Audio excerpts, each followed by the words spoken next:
در صحیح مسلم از حدیث ابو قتاده رضی الله عنه آمده است که جناب رسول الله صلی الله علیه و سلم از فضیلتی روز عاشورا پرسیده شدند. چی فضیلتی دارد؟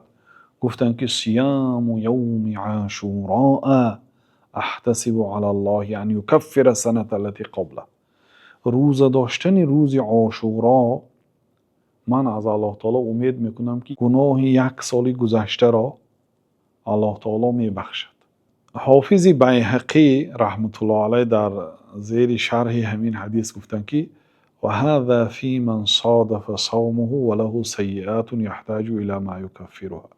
این حدیث در حق آن آدمی که گناه‌های دارد که حاجتی به کفاره هست و این روزه اش کفاره آن گناه ها میشد.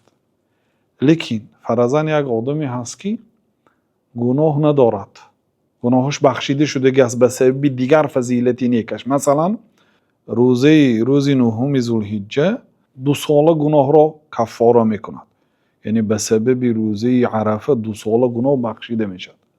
خب دیروز در ماه ذوالحجه روزه داشت، گناه 1 سال گذشتهش و 1 سال آیندهش بخشیده شد و این روز 10 محرم حال 1 ماه نشده است روزه می‌دارد، کدام گناهش بخشیده شد؟ در این صورت چی؟ آدمی که گناهش الکی بخشیده شده است.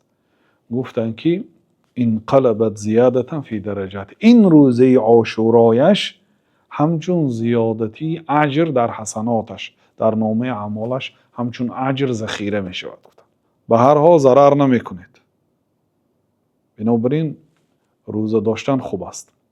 و به همین معنا حافظ ابن رجب رحمت الله علیه گفتن که کسی که در ماه ذوالحجه روزه دارد یعنی روز عرفه و در ماه محرم روزه دارد یعنی روز 10 محرم روز عاشورا و 9 ذوالحجه آخری سال است، محرم اولی سال است.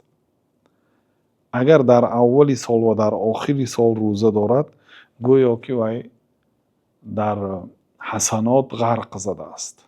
کسی که از ماه ذوالحجه روزه دارد، از ماه محرم روزه دارد یعنی روزی 10 محرم روزه دارد، سری سال است.